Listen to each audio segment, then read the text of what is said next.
میں ایک دفعہ پھر سے خوش آمدید کہنا چاہتی ہوں آپ کو، اور میرے ساتھ جناب کرامت اللہ والی صاحب تشریف لے آئے ہیں۔ بہت شکریہ جناب محمد نواز صاحب، آپ نے کال کیا اور آپ نے کہا کہ پاکستان کو بنانے والوں کو منفی کیا جاتا ہے، اور فوج فوج فوج اور صرف فوج کے بارے میں بات کی جاتی ہے۔ فوج کا کام ملکی انٹرنل اینڈ ایکسٹرنل سیکیورٹی ہے، دس از واٹ یو مینٹ۔ اور آپ نے یہاں پہ خاص طور پہ کراچی کا تذکرہ کیا، اور آپ نے کہا کہ کراچی میں نواز صاحب، میں جہاں تک آپ کہتے ہیں آپ بہتر طور پہ سمجھا سکتے ہیں، بہتر طور پہ کہتے ہیں راہ پہ آ جانے یا واہ پہ آ جانے، بٹ آئی وڈ سے کہ کراچی میں ہمیشہ پیپلز پارٹی رہی۔ ابھی ریسنٹلی ان الیکشنز کی اگر آپ بات کرتے ہیں تو جماعت اسلامی گو کہ جیتی تھی، بٹ انفارچونیٹلی جماعت اسلامی کو وہی 20 سے 22 سیٹوں جن پہ تحفظات تھے، اس پہ جب الیکشن ہوتے ہیں تو پیپلز پارٹی اس کے بعد جیت جاتی ہے۔ یہ آپ یوں ہی سمجھ لیجئے گا کہ ایک آپ نے ٹریلر دیکھا ہے، آنے والے الیکشنز کا آپ نے ایک ٹریلر دیکھا ہے، اور کہاں کہ حافظ نعیم صاحب جو میئر بننے کے خواب دیکھ رہے تھے جماعت اسلامی کے۔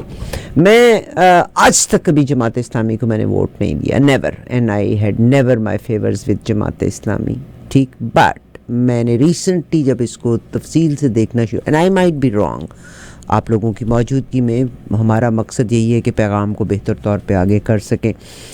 دا اونلی جماعت ان پاکستان جس میں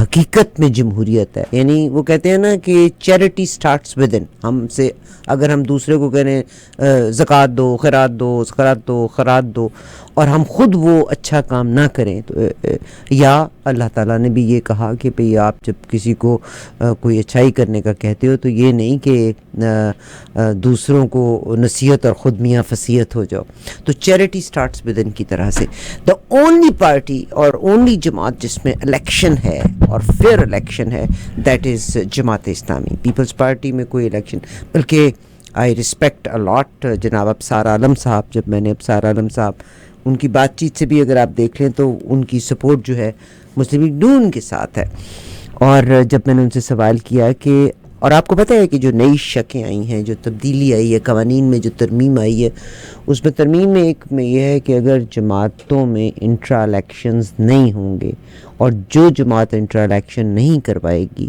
اس کو 2 لاکھ روپیہ فائن ہوگا۔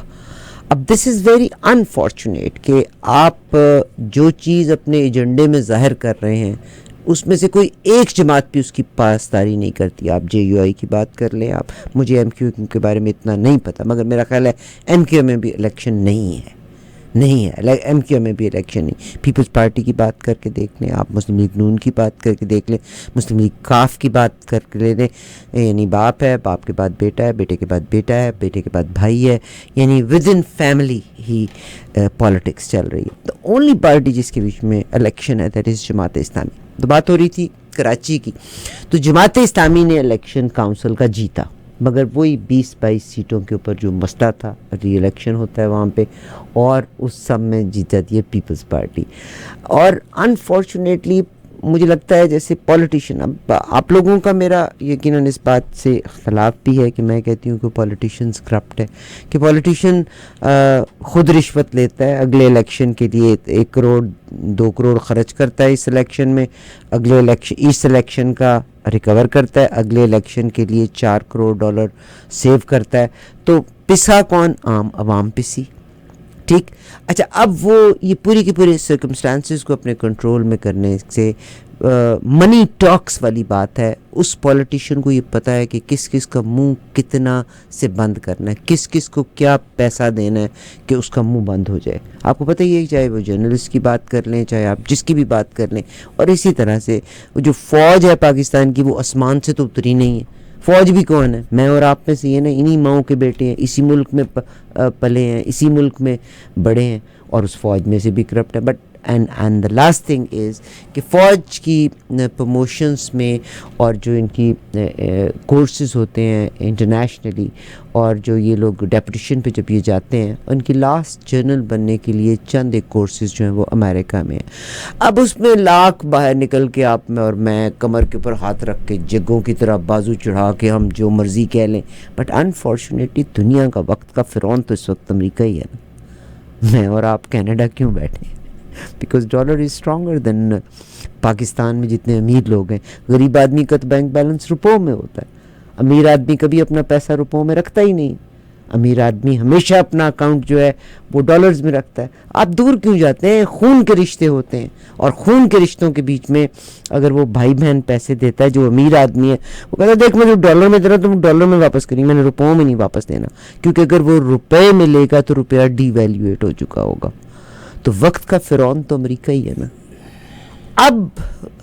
اب جو دنیا جنگ کے دہانے کے اوپر کھڑی ہے, اور میرا دل کرتا ہے کرامت اللہ قاری صاحب یہاں تشریف فرمائیں, اسی نہج کے اوپر آج ہم بات کریں کہ بجائے ہم کنویں میں اندر ہی سائیکل چلاتے جا رہے ہیں, ایک ہی بات ہے, مسلم لیگ نون ہے, پیپلز پارٹی ہے, نواز شریف ہے, ضیاء الحق ہے, اسی میں ہم انٹرنیشنل تناظر میں تھوڑی سی بات کریں کہ آج جب طاقت کا توازن شفٹ ہونے کا چانس ہے, کیونکہ ڈالر کے اگینسٹ رشین کرنسی اور چائنا کی کرنسی نے جب آ کے جگہ لینی چاہی. آپ کو پتہ ہی ہوگا کہ بہت سے ممالک ہیں جو اپنا لین دین کر رہے ہیں, جس کا بہت بڑا نقصان ہے امریکہ کو. America will never take this loss. Do you think کہ یوکرین کی خاطر امریکہ لڑائی کرے گا؟ ڈو یو تھنک کہ یوکرین کی خاطر امریکہ جو ہے وہ دنیا کو جنگ کے دہانے کے اوپر کھڑا کر دے گا؟ ڈو یو تھنک کہ تائیوان کی خاطر امریکہ دنیا کو تیسری جنگ میں جھونک دے گا؟ نو. اگر امریکہ تیسری جنگ میں جھونکے گا یا جھونکے جائیں گے ہم, تو اس لیے کہ طاقت کا توازن ہونے جا رہا ہے, اس لیے کہ ڈالر کی ٹکر کے بیچ میں چائنا کی کرنسی آ رہی ہے اور رشیا کی کرنسی آ رہی ہے. These are the reasons. جناب کرامت اللہ غوری صاحب, ہمارا المیہ یہ ہے کہ میں اور آپ پاکستان کو بدل نہیں سکتے. اور ایک بات یاد رکھیے کہ غریب کی بیوی سب کی بھابھی ہوا کرتی ہوتی ہے. پاکستان غریب ملک ہے, قرضوں کے اوپر ہم چلتے ہیں. ابھی میری بہت پیاری نیس فرینڈ یہاں پہ بیٹھی ہوئی تھی, تو وہ بھی غصہ ہو کے چلی گئی یہاں پہ. تو بات کر رہی تھی کہ قاضی فائز عیسیٰ آئے ہوئے تھے, دیکھیں وہ اتنے اچھے ہیں, وہ یہاں آئے ہوئے تھے اینڈ انہوں نے کسی کو انفارم نہیں کیا, کسی میڈیا کو. میں نے کہا میڈیا کو انفارم کرتے تو ساروں نے ڈنڈے ہی مارنے تھے. تو کہتی تم ہمیشہ الٹی بات کرنا. And she left. تم نے بات صحیح کی تھی. جی سر, تم نے بات کھری کہی تھی, مگر ناراض ہو کے چلی گئی. وہ ناراض ہے. یہ سارا. اچھا, اب مجھے یہ بتائیے سر, میں جو یہ بات کر رہی ہوں کہ ابھی محمد نواز صاحب نے جب یہ بات کہی کہ آرمی اور مل کے نیشنلائز کرنے کے بعد مختلف انڈسٹریز کو رج کے پیسہ کھا رہی ہے کراچی میں, تو کراچی میں تو میں دیکھ رہی ہوں کہ سندھ میں اور کراچی میں تو پیپلز پارٹی چلتی چلی آ رہی ہے. اور اگر آرمی کو وہاں انوالو کرنے کے بعد ان لوگوں کو آپ کے جو کیا ہے ملک ریاض جو ہے, اس نے کیا کیا, اس نے منہ میں پیسہ ٹھونسا جنرلز کے, اپنی آرگنائزیشن کے انچارج ان کو لگانے کے بعد اس کی تنظیم میں درجنوں ریٹائرڈ جرنیل کا کیا وجہ تھی؟ کیونکہ اس نے ان پلز کو استعمال کیا, مگر اس نے اس کی قیمت ادا کی. سر, آپ صرف جنرل اور آرمی نہ کریں, آپ یہ دیکھیں کہ قیمت کون لگا رہا ہے. قیمت تو عام آدمی لگا رہا ہے نا, آپ عام جس کے پاس پیسہ ہے. جی, پاکستان کی بدنصیبی سب سے بڑی جی میرے نزدیک یہ ہے کہ پوری قوم کا کعبہ بدل گیا ہے, قبلہ بدل گیا ہے. ہم اسلام کا نام لیتے ہیں, بہت نعرے لگاتے ہیں. جہاں اسلام کی مغرب میں کہیں توہین ہو تو ہم سب سے پہلے ہوتے ہیں جلوس نکالنے والے. لیکن اسلام کی جو بنیادی ارکان ہیں, بنیادی شرائط ہیں, ان کو ہم نے تج دیا, ان کو ہم نے پس پش ڈال دیا. ہمارا تو اب ایمان اور دھرم سے پیسہ ہے. صحیح, پیسے کی پرستش ہو رہی ہے. پاکستان میں اب توحید کا راج نہیں ہے. مگر سر دس از اراؤنڈ دا ورلڈ. نہیں, لیکن اراؤنڈ دا ورلڈ ضرور ہے, ٹھیک ہے, پیسے کی اپنی اہمیت ہے, اس سے کوئی انکار نہیں کر سکتا. میں نے مغرب میں آ کے یہ سنا, منی ٹاکس, بالکل. لیکن مغرب نے اپنے معاشروں کے لیے ایک معیار مقرر کر دیا ہے, اور وہ معیار یہ ہے کہ عام انسان کی، جمہور کی، دیکھو نا مغربی جمہوریت میں اساس کیا ہے، اور ہر جمہوریت میں ہونا چاہیے، وہ ہے جمہور، وہ جمہور جس کے پاس ووٹ کی طاقت ہوتی ہے، اور اس طاقت سے وہ حکومتوں کو بدل بھی سکتا ہے، حکومتوں کو گرا بھی سکتا ہے، حکومتوں میں تبدیلی بھی لا سکتا ہے. لیکن یہ صرف ان معاشروں میں ہوتا ہے جن معاشروں میں جمہور کے پاس اتنا شعور ہو کہ کسی پارٹی کو منتخب کرنے کی کسوٹی کیا ہوتی ہے. کسوٹی یہ ہوتی ہے کہ اس پارٹی کی پرفارمنس دیکھی جاتی ہے. وہ جب اقتدار میں ہوتی ہے تو یہ دیکھا جاتا ہے کہ اس نے اقتدار کو کن مقاصد کے لیے، کن اہداف کے لیے استعمال کیا، اور اگر وہ مقاصد عوام کے مفاد میں نہیں ہوتے تو عوام اس پارٹی کو اگلے انتخاب میں اکھاڑ کے پھینک دیتے ہیں. صحیح. پاکستان میں یہ کیوں نہیں ہوتا؟ پاکستان میں یوں نہیں ہوتا کہ پاکستانی معاشرے کی جڑوں میں تو جاگیرداری نظام بیٹھا ہوا ہے. یہ ساری خرابیاں، یہ جو تم گنوا رہی ہو کہ پاکستان کی سوائے ایک جماعت اسلامی کے پاکستان کی کسی دوسری سیاسی جماعت میں انتخابات نہیں ہوتے. مگر آپ نے جو ترامیم کی ہیں اس میں ایک یہ شرط ہے کہ اگر انٹرا پارٹی الیکشن، جو پارٹی انٹرا پارٹی الیکشن نہیں کرواتی اس کو 2 لاکھ فائن ہوگا. 2 لاکھ کا فائن کیا چیز ہے بھائی؟ موجودہ زمانے میں 2 لاکھ کا کال اور فائن فیل میں تضاد ہے نا. نہیں، قانون تو یہ ہونا چاہیے تھا کہ جو پارٹی بھی اپنی صفوں میں انتخاب نہیں کرواتی وہ پارٹی کالعدم ہو جائے گی. آپ کو قوانین ایسے بنانے چاہیے جن کا احترام کرنے پر لوگ مجبور ہو جائیں. یہ تو مذاق ہے کہ آپ جو پارٹی انتخابات نہیں کرواتی وہ 2 لاکھ کا جرمانہ دے دے اور پھر وہی حرکتیں کرتی رہے. یہ تو اپنے قانون کا مذاق اڑوانا ہے نا. سر ایک بڑی امپورٹنٹ سی بات آپ سے کہتی ہوں کہ آپ نے پاکستان کی صرف بات کی، مجھے لگتا ہے پوری دنیا میں پرابلمٹک سچویشن ہے. کل آئیووا میں جو کنونشن سے خطاب کیا، مطلب تقریباً 12,000 کے قریب لوگ تھے. میں کوٹ ان کوٹس میں آپ کے ساتھ شیئر کرنے لگی ہوں.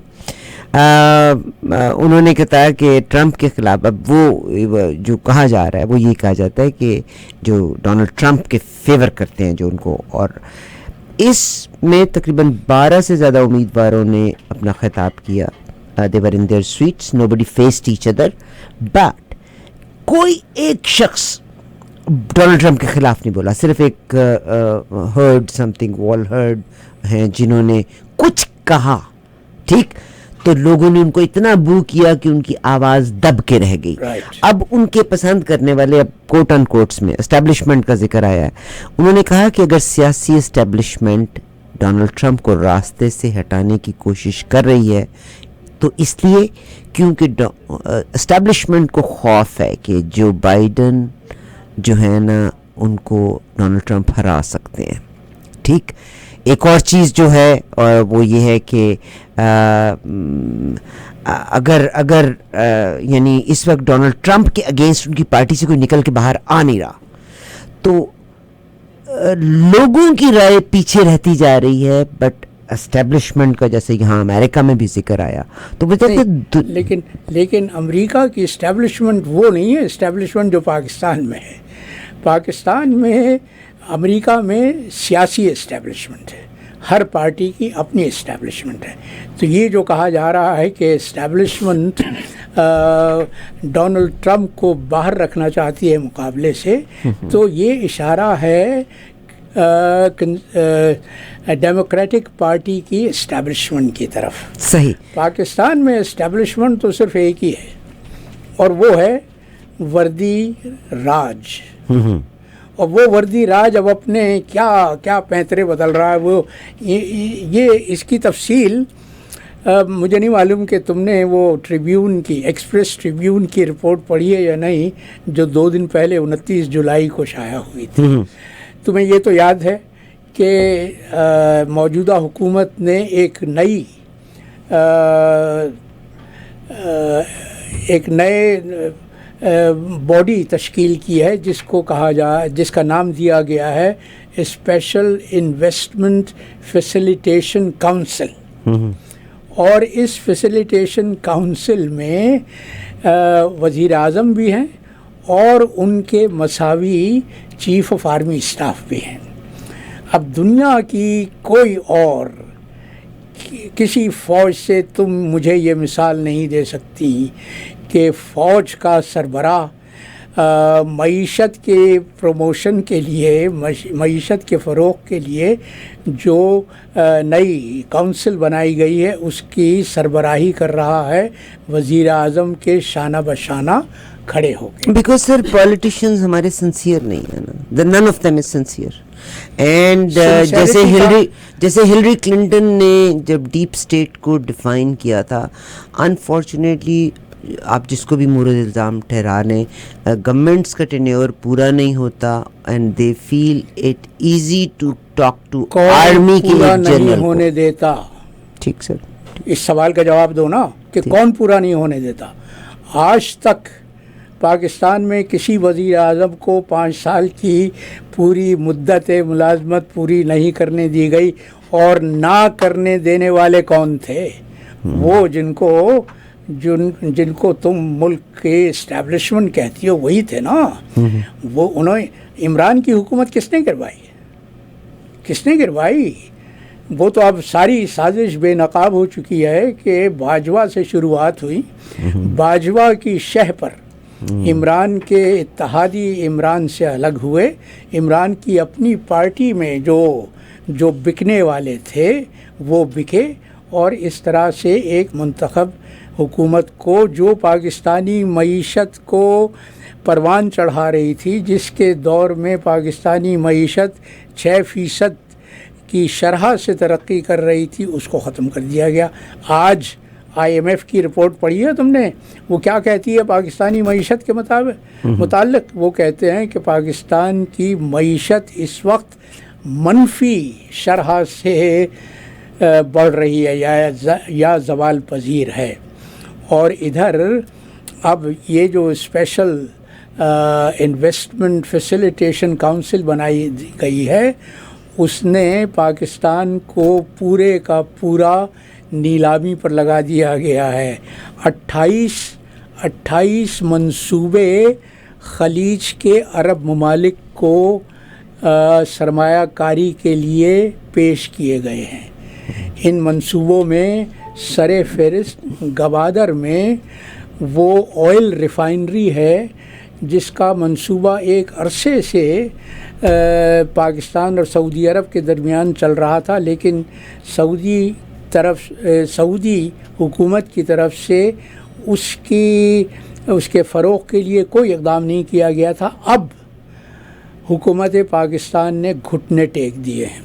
اور گھٹنے کس طرح سے ٹیکے ہیں کہ $10 ارب کی سرمایہ کاری ہونی ہے اس منصوبے میں، جس میں 40 سے 45% پاکستان سرمایہ فراہم کرے گا اور بقیہ سرمایہ سعودی حکومت کی طرف سے ہوگا.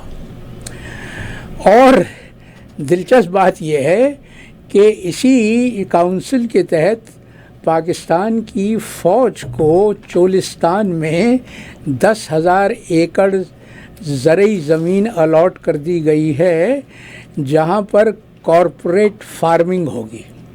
اور ہدف یہ ہے، سن رہی ہو؟ میں بالکل ہدف یہ ہے کہ یہ 10,000 ایکڑ بڑھ کر 85,000 ایکڑ ہو جائیں گے. تو اب آپ کی فوج جو ملک کی مطلق العنان حکمراں ہے، جو ملک کی مطلق العنان مالک ہے، وہ اپنا بنیادی کام تو کر نہیں رہی. اور اس کا ثبوت یہ ہے کہ کل باجوڑ میں جو دھماکہ ہوا ہے JUI کے جلسے میں، اس میں ہلاک شدگان کی تعداد اب تک 54 ہو چکی ہے اور 200 کم از کم اور زخمی ہوئے ہیں. تو فوج بجائے اس کے کہ ملک کی سرحدوں کی سلامتی کی کو یقینی بنائے، وہ اب کھیتی باڑی کرنے والی ہے، وہ اب صنعتیں لگا رہی ہے، وہ ہر وہ کام کر رہی ہے جو دنیا کی کوئی اور فوج نہیں کرتی. لیکن پاکستان میں فوج اپنا بنیادی فریضہ تج کے اب ان مشاغل میں اپنے آپ کو مصروف رکھ رہی ہے. تو کیا پاکستان کے مستقبل کے متعلق کیا ضمانت دی جا سکتی ہے؟ کون یہ کہہ سکتا ہے کہ پاکستان کا مستقبل روشن ہے؟ مجھے تو ہر طرف تاریکی نظر. انشاءاللہ میں آپ کو گارنٹی دیتی ہوں، آج لکھ کے رکھ لیجئے گا کہ جب سر پہ چوٹ زیادہ بھاری پڑے گی نا تو یہ قوم اٹھ کے بیٹھے گی. بھائی یہ چوٹ تو پچھلے 50 برس سے اگر قوم میں شعور ہوتا، ہوش ہوتا، جو چوٹ 1971 میں لگی تھی جب آدھا پاکستان گوا دیا تھا، اس کے بعد ہوش ٹھکانے آ جانے چاہیے تھے. اس قوم کا تو المیہ یہ ہے کہ آدھا ملک گوانے کے بعد بھی اس کے اطوار منو ان وہی آج تک وہی ہیں جو اس وقت تھے.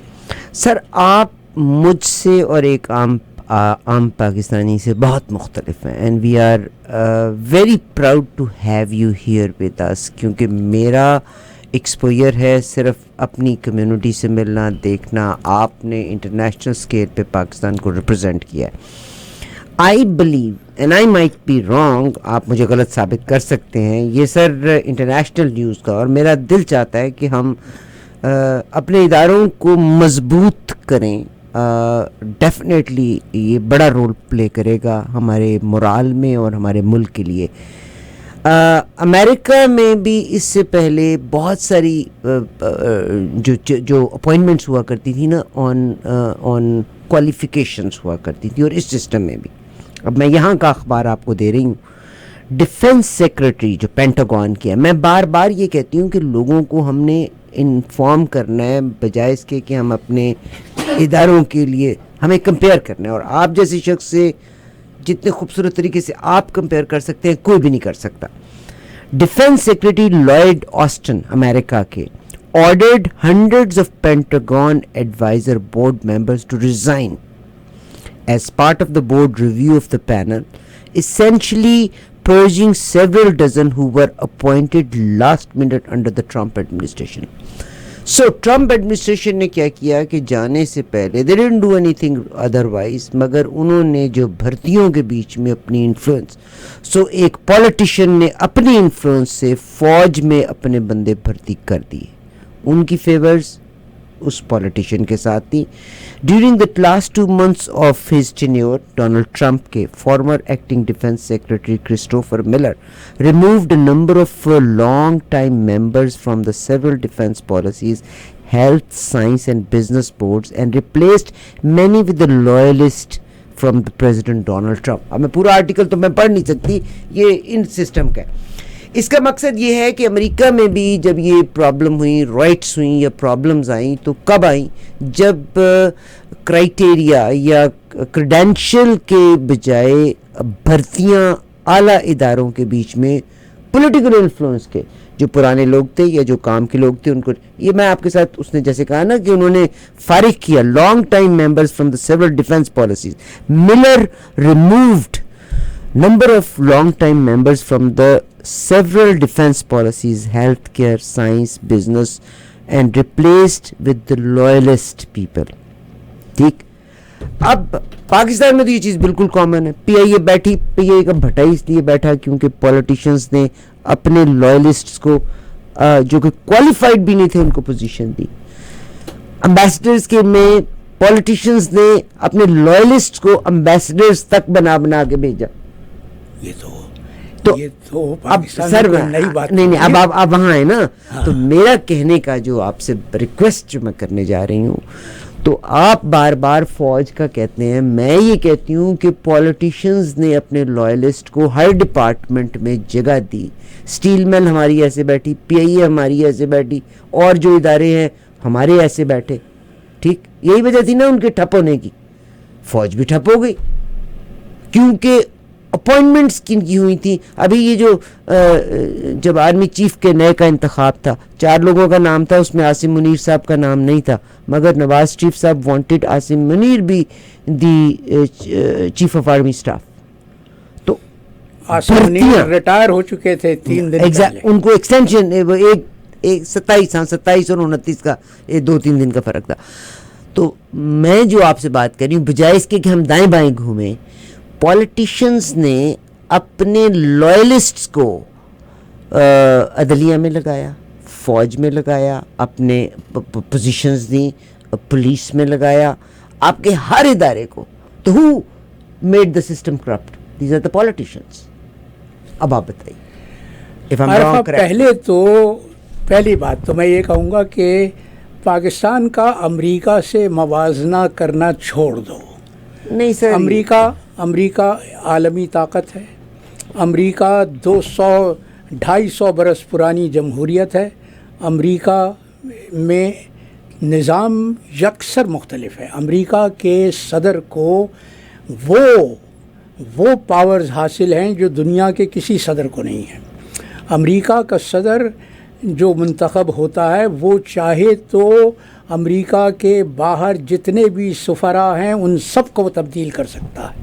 امریکہ کے صدر کے پاس یہ اختیارات ہوتے ہیں کہ وہ اپنے من پسند کابینہ بناتا ہے لوگوں کو ہر سیکٹر میں. تم نے دیکھا ہوگا کہ وائٹ ہاؤس میں جب بھی نیا صدر آتا ہے تو وائٹ ہاؤس کا تمام عملہ بدل جاتا ہے, اس لیے کہ صدر اپنے لوگوں کو لے کر آتا ہے. تو امریکہ سے پاکستان کا موازنہ مت کیا کرو. پاکستان کا موازنہ کرنا ہے تو پاکستان کے پڑوسی ملکوں سے کرو. پاکستان ترقی پذیر ملک ہے. پاکستان کے ارد گرد جو دوسرے ممالک ترقی پذیر ہیں ان سے موازنہ کرو. مثال کے طور پر یہ دیکھو کہ پاکستان نے آزاد ہونے کے بعد اپنی فوج کے لیے کیا کیا, اپنی فوج کے ضمن میں کیا کیا, اور ہندوستان نے کیا کیا. جب تقسیم ہوئی ہے تو ہندوستان کی فوج میں 70 سے 80% صرف ایک صوبے کے لوگ تھے, پنجاب کے.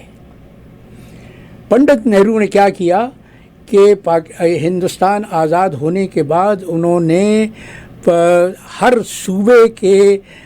صوبے سے فوج میں کمیشن دلوانے کا سلسلہ شروع کیا. فوج کے تو معلوم ہے کہ غیر منقسم ہندوستان میں فوج کا جو سربراہ ہوتا تھا وہ ہندوستان کی کابینہ میں وزیر دفاع بھی ہوا کرتا تھا. پنڈت نہرو نے تو اس کو ختم کر دیا. لیکن پاکستان میں کیا ہوا کہ پاکستان میں 1954 میں جب غلام محمد نے جب آئین ساز اسمبلی کو توڑا, آئین ساز اسمبلی کو توڑا اور اپنی پسند کا ایک وزیر اعظم مقرر کیا جو محمد علی بوگرا تھے, جو اس سے پہلے واشنگٹن میں پاکستان کے سفیر تھے. تو وزیر دفاع کا عہدہ کس کو دیا گیا؟ فوج کے سربراہ commander in chief Ayub Khan. دنیا کی تاریخ میں پہلی مثال تھی کہ فوج کا سربراہ کابینہ کا رکن بھی بن گیا. تو اگر موازنہ کرنا ہے بی بی تو پاکستان کے ایک اور سوال چلیے اب میں انڈیا سے موازنہ کر لیتی ہوں. ہاں, کرپٹ تھا آپ کا پولیٹیشین. ہندوستان جب آزاد ہوتا ہے, جب پاکستان بنتا ہے, ہندوستان بنتا ہے, سر ٹوٹل 17 صوبے تھے جس میں 4 صوبے پاکستان کو مل گئے, ٹھیک ہے, اور 13 صوبے ہندوستان میں رہ گئے. وہاں کا پولیٹیشین اتنا سنسیئر تھا کہ آبادی بڑھنے کے تناسب سے لوگوں کو حقوق دینے اور ان کو فیسیلیٹیٹ کرنے کے لیے آج صوبوں کی تعداد آئی بلیو 30 ہے یا 33 ہے, 34 صوبے اور ریاستیں ملا, ٹھیک ہے, ریاستیں صوبے ملا کے 30 سے 34 آپ نے کہا, مجھے کریکٹ کیا, بہت شکریہ. ویئر ایز پاکستان آبادی بڑھ گئی. کتنی آبادی تھی تب اور کتنی آبادی اب؟ وہ 4 صوبوں سے آپ نے 5واں صوبہ. کیوں؟ کیونکہ پولیٹیشین اپنی گرفت رکھنا چاہتا تھا. میں بار بار اگر یہ کہتی ہوں ہم نے فوج فوج فوج فوج کر کے اپنے ادارے کو اتنا کر دیا، مگر وہ کہتے ہیں نا کہ کوئی ایول فورس جو ہے جس نے ہر ایک کو کہ منہ کو خون لگا دیا. کس نے منع کیا تھا کہ 4 سے آبادی کے تناسب کے لحاظ سے صوبوں کو بڑھایا جائے؟ کون روکتا ہے؟ کون اس کے درمیان ہرڈل؟ کیوں نہیں بڑھایا گیا؟ نہیں تو کون ہرڈل کون ہے؟ نہیں، پولیٹیشین یا آرمی؟ اس میں سیاستداں اور فوج دونوں. میں کسی ایک کو ذمہ دار نہیں دے کر، سیاستداں بنیادی طور پر، لیکن ان کی پشت پناہی کرنے والی فوج عسکری قیادت ہے. آج بھی دیکھو کہ پاکستان کی فوج میں 80% کمیشنڈ آفیسرز یا تو پنجاب کے ہیں یا خیبر پختونخوا کے. خیبر پختونخوا کے لوگوں کی تعداد پنجاب کے افسران کے مقابلے میں بہت کم ہے. تو یہ تو پاکستان کا بہت بڑا مسئلہ ہے، یہ جو تم نے بتایا، یہ نشاندہی سر کی ہے. میں تو صوبوں کے توڑنے کی بات کری ہوں نا، میں تو پولیٹیشین کو کہہ رہی ہوں. پولیٹیشین پنجاب کے مختلف صوبے کیوں نہیں بنائے گئے؟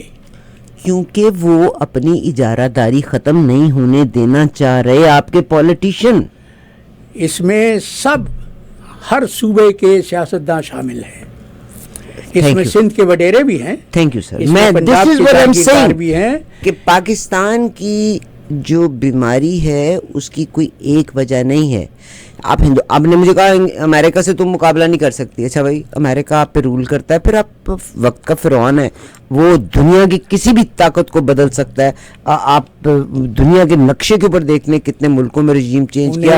آج آپ سوچئے یہ وہ طاقت ہے جس نے رشیا تک کے ٹکڑے ٹکڑے کر کے رکھ دی. ارے بی بی، یہ بھی تو دیکھو کہ اس کی عالمی پالیسی میں، چلیے اب ہم سے کمپیئر کر رہے ہیں. اس کی عالمی پالیسی میں یہ کوئی ترجیح نہیں ہے کہ پاکستان میں جمہوریت کو فروغ دیا جائے، اس لیے کہ اس کے مفادات کا تحفظ ایک آمر زیادہ بہتر طریقے پہ کر سکتا ہے بنسبت ایک جمہوری قائد کی. ٹھیک سر. اور تم نے دیکھا عمران کے زوال کی ایک بڑی وجہ یہ تھی کہ عمران نے پاکستان کی خارجہ پالیسی کو امریکہ کے رحم و کرم پر چھوڑنے کے بجائے یہ چاہا تھا کہ پاکستان روس سے بھی اتنے ہی تعلقات استوار کرے جتنے امریکہ کے ساتھ ہیں.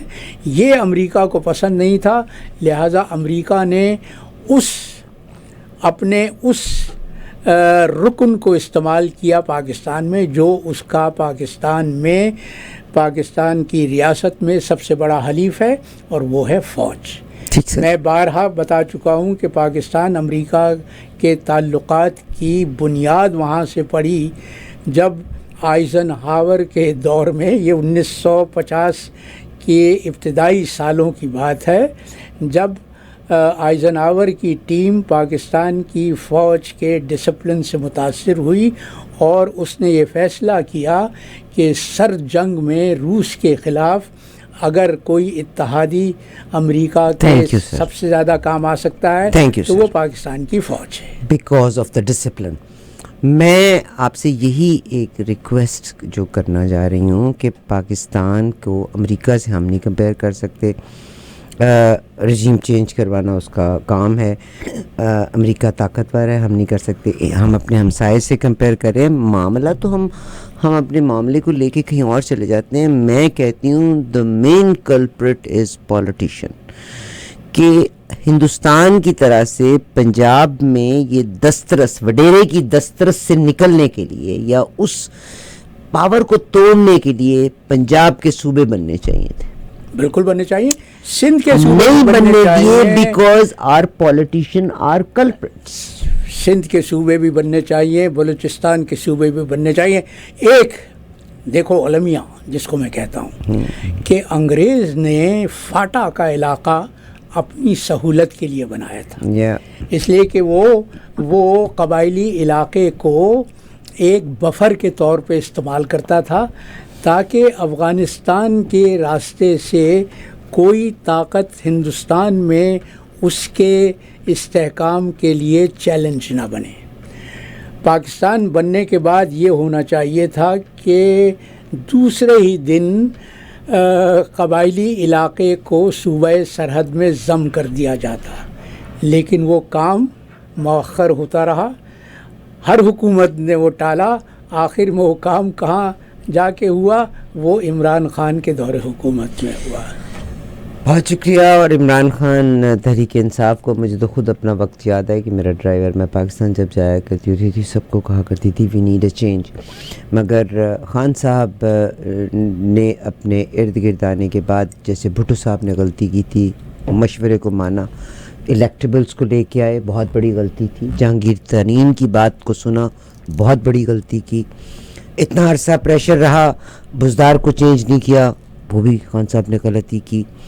خان صاحب نے علیم خان جو کروڑ روپیہ دیتا تھا، اس کا مطلب تھا he wanted some thing out of it, ٹھیک، یہ غلطیاں کیں۔ اور میرا خیال ہے پاکستان کو ایک ایسے پولیٹیشین کی ضرورت ہے یا ایسے شخص کی ضرورت ہے جس کو اقتدار کی ہوس نہ ہو، وہ ریڈی ہو کہ اگر میرے پاس ریکوائرڈ نمبر آف سیٹس نہیں ہے تو میں اپوزیشن میں بیٹھ جاؤں گا، مگر میں کمپرومائز نہیں کروں گا۔ ڈو یو تھنک اگین یہاں پولیٹیشین کا رول ہے؟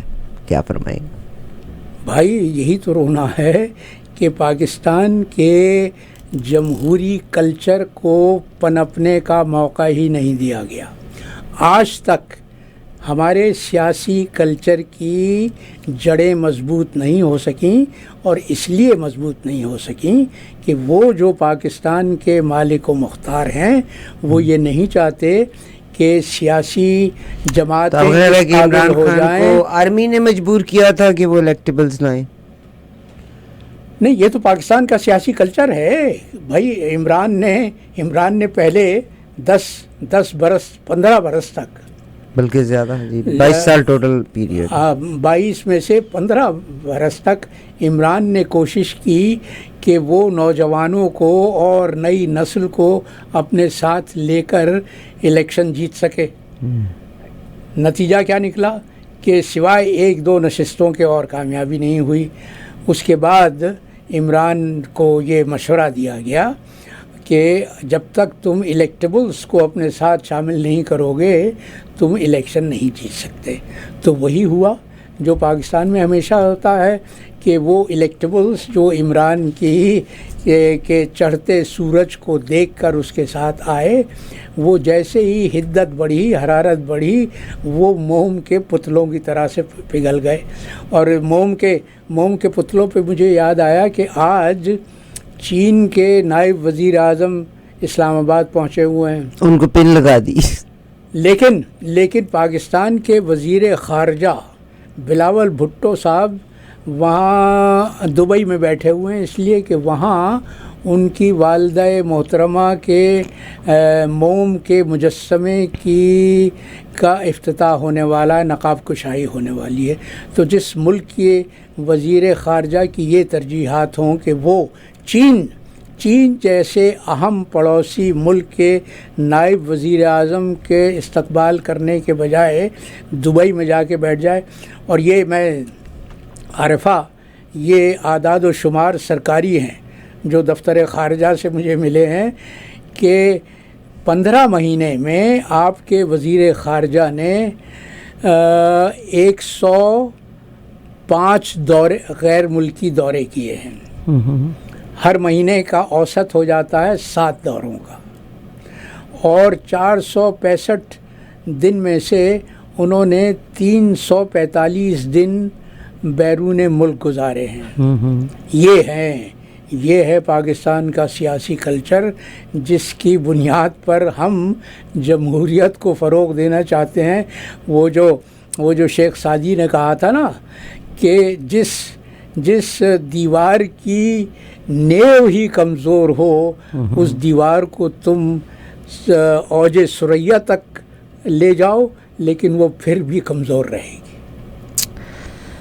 ویری سیڈ سر، ویری سیڈ۔ اور عمران خان صاحب کو تو مجھے لگتا ہے کہ وہ ایک مخمصے میں پھنسا کے رکھا ہوا ہے۔ اسلام آباد کی مقامی عدالت نے توشہ خانہ کیس میں chairman P T I Imran Khan کی جانب سے دفعہ 342 کے تحت بیان ریکارڈ کروانے کے لیے مہلت کی درخواست مسترد کرتے ہوئے دوبارہ طلب کر لیا. کوئک بیان اس پہ دے دیجیے گا تو یہ اور پھر آج کا خطا ہو جائے. عمران خان کو عقوبت کا نشانہ کون بنا رہا ہے؟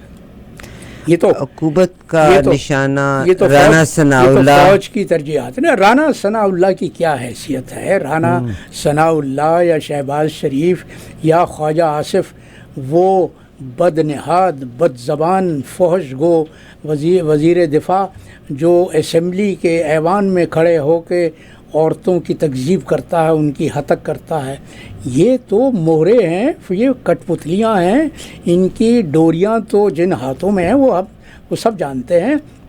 تو یہ تو ایک عرصے سے ہمارے جرنیلوں کی ترجیحات میں سر فہرست ہے کہ پاکستان کے سیاسی نقشے سے عمران کو مائنس کر دیا جائے. جی سر.